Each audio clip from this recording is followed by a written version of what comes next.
اصل میں نا اس کی وجہ ہے جب آپ علم غیب جاننے کی کوشش کرتے ہیں نا تو بنیادی طور پر آپ اللہ تعالیٰ کے اس ڈومین کے اندر انٹر ہونے کی کوشش کرتے ہیں. صحیح. جو ڈومین اللہ کی ہے, جو مخلوق کی ڈومین نہیں ہے. ٹھیک ہے, اللہ تعالیٰ نے قرآن میں فرمایا کہ لا یعلم من فی السماوات والارض الغیب الا اللہ, اللہ کے علاوہ زمین و آسمان کا غیب کوئی نہیں جانتا. جب کوئی نہیں جانتا اور عالم الغیب والشہادہ تو قرآن میں کئی دفعہ آیا نا کہ وہ غیب کا اور حاضر کا سب کو جاننے والا اللہ ہے, لیکن یہاں یہ فرما دیا کہ کوئی جان سکتا ہی نہیں. جی. اور ایک جگہ یہ بھی فرما دیا کہ اللہ اپنے رسولوں کو جو چاہے کچھ بتا دیتا ہے اور کچھ چیزیں جو ہیں وہ بتا دیتا ہے. تو وہ تو میں پہلے ہی عرض کر چکا ہوں, رسولوں کو جو چیز بتاتا ہے وہ ریویلیشن ہوتی ہے, وہ وحی ہوتی ہے. تو وحی کے ذریعے جو بتا دے اس کے اوپر آمنا و صدقنا, ہم اس پہ یقین کر لیں گے. لہٰذا باقی لوگ جو کوشش کرتے ہیں مختلف ذرائع سے, تو وہ ڈومین انسانی نہیں ہے. ٹھیک ہے, اور جب وہ انسانی ڈومین سے باہر نکلنے کی کوشش کرتے ہیں تو جان تو نہیں سکتے. صحیح. ٹھیک, تک بندی ہو سکتی ہے. ٹھیک ہے, وہ یعنی صحیح بھی ہو سکتا ہے, غلط بھی ہو سکتا ہے. یا وہ جو شیاطین بات بتاتے ہیں, ایک آدھی کوئی بات شیاطین کے ذریعے سے بھی بات ہو سکتی ہے. میں تو ویسے ہی عرض کرتا ہوں کہ آپ دیکھیں دنیا میں جو کچھ وقوع پذیر ہو رہا ہے وہ انہی میں سے ہوگا نا.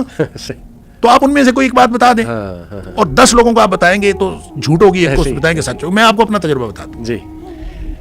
میں ایف ایس سی میں پڑھتا تھا. صحیح. تو ہمارے گاؤں میں ایک پامسٹ آیا. اچھا.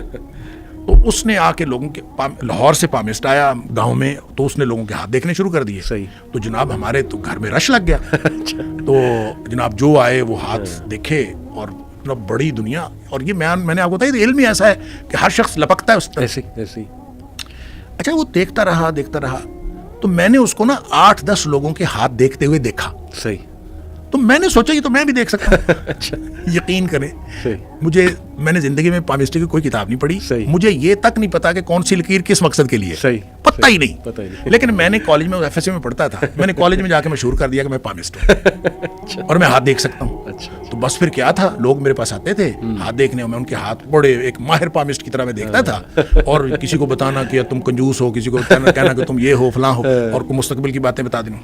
عاشق مزاج, خاص طور پہ آپ جوان کو کہہ دیں گے نا عاشق مزاج تو فوراً یقین کر لیتا ہے. یہ نا کچھ چیزیں ہوتی ہیں. ہمارے گاؤں میں ایک حکیم ہوتے تھے, تو اللہ بخش فوت ہو گئے. تو وہ جس کی نبض دیکھتے تھے نا, جس نوجوان کی, اس کو کہتے ہیں تیرے مسانے میں گرمی ہے. اب آپ یہ بتائیں مسانے میں گرمی کیسے وہ ڈیٹیکٹ کرے ہے کہ نہیں, اور ہر شخص سمجھ لیتا تھا ہاں ہوگی. اچھا, اسی طرح اچھا میں خود جب پامسٹ بن گیا تو کالج کے اندر لوگ مجھ سے ہاتھ دکھاتے تھے آخر میں, سب کو بڑے ماہر, کسی کو نہیں پتا کہ اس کو کاٹتا. یقین کریں مجھے تشویش اس دن ہوئی کہ سردیوں کی شام تھی, تو میں کھیل رہا تھا, تو مجھے کسی نے آ کے بتایا کہ آپ کے مہمان آئے. مغرب ہونے والی تھی. تو میں نے آ کے دیکھا تو 3 لوگ موٹر سائیکل پہ چڑھے ہوئے, کھیس انہوں لپیٹے ہوئے, کچھ 27-28 کلومیٹر دور ایک گاؤں, وہاں سے آئے. اچھا. کہتے ہیں جی ہم نے حماد سے ملنا ہے. تو میں نے کہا جی بتائیں. میں حماد, جی ہم ہاتھ دکھانے آئے ہیں. بڑی مجھے تشویش ہوئی. خیر نماز کا وقت تھا, نماز پڑھی, تو میں نے ان کو بریف کیا. میں نے کہا یار سب جھوٹ ہے. اچھا. مجھے بالکل کچھ نہیں پتا. تو میں کچھ بھی نہیں جانتا, مجھے کسی لکیر کا, میں نے قسم اٹھا کے بتایا مجھے کچھ نہیں پتا. میں نے تو ایسے کالج میں شغل لگایا تھا.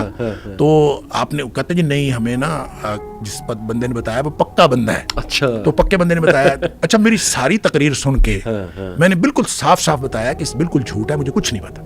ساری تقریر سن کے اس کے باوجود مجھے کہتے ہیں پھر بھی ہاتھ تو دیکھو نا.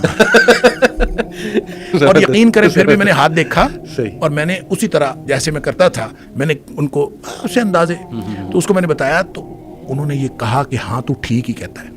اچھا.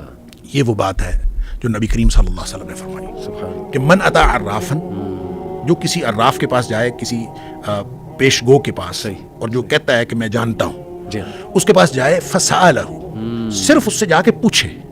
تو نبی کریم صلی اللہ علیہ وسلم فرمایا لم تقبل صلاۃ 40 لیلۃ, اور ایک حدیث میں آتا ہے 40 یوما, 40 دن رات کی اس کی نماز قبول نہیں ہوتی اگر اس نے جا کے صرف پوچھا. کیوں؟ یہ ڈومین انسان کی نہیں ہے. صحیح. آپ ایک اس ڈومین کے اندر انٹر ہونے کی کوشش کر رہے ہیں جو اللہ کی ڈومین ہے. آپ کو کیا مسئلہ ہے؟ بالکل. آپ اپنی ڈومین میں رہیں. آپ نے فسالہ, آپ نے جا کے پوچھا, تو اس کا مطلب آپ نے اس کے اوپر یقین کیا نا. صحیح. دوسری حدیث کے اندر آتا ہے جو آپ نے اشارہ کیا کہ نبی کریم صلی اللہ علیہ وسلم من اتا عرافا او کاہنا, جو عراف یا کاہن کے پاس آیا, فسالہ, پھر اس سے پوچھا, وصدقہ, اور اس کو یہ کہہ دیا ہاں تو نے ٹھیک کہا ہے. اللہ. یہ کہہ دیا تو فرمایا کہ فقد کفر بما انزل علی محمد صلی اللہ علیہ وسلم، اس نے کفر کیا اس چیز کے ساتھ جو نبی کریم صلی اللہ علیہ وسلم پر نازل ہوئی. اب نبی پاک صلی اللہ علیہ وسلم پر نازل ہونے والی جو شریعت ہے، جو قرآن ہے، اس کے ساتھ کفر اس کو اس لیے قرار دیا ہے کہ یہ ڈومین انسان کی نہیں ہے، یہ اس میں سے نکلنے کی کیوں کوشش کرتا ہے. لہٰذا اپنی تک بندی کے اوپر یا اپنے تجربات کے اوپر، میں کہتا ہوں کسی کا تجربہ ہو، اس نے علم الاعداد کو پروف کیا ہوا ہو اپنے ایکسپیرینس سے، جی، اس نے علم نجوم کو پروف کیا ہوا ہو اپنے ایکسپیرینس سے، تو بھی کسی دوسرے کے لیے وہ دلیل نہیں بن سکتا. بالکل صحیح. اس لیے کہ اس کی بنیاد کوئی نہ سائنٹیفک ہے اور نہ اس کی بنیاد وحی الہی ہے. اس لیے آپ اس کو کہیں ہاں ٹھیک ہو سکتا ہے، اور وہ علم الاعداد سے تک بندی کرتے ہیں اور مختلف چیزوں سے تک بندی کرتے ہیں، ٹھیک ہے، وہ اپنا ان کا اپنا خیال ہے، وہ اپنے خیال کو درست سمجھتے بھی ہوں تو ٹھیک سمجھتے رہیں، لیکن اس کو علم بنا کے لوگوں کے سامنے پیش تو نہ کریں.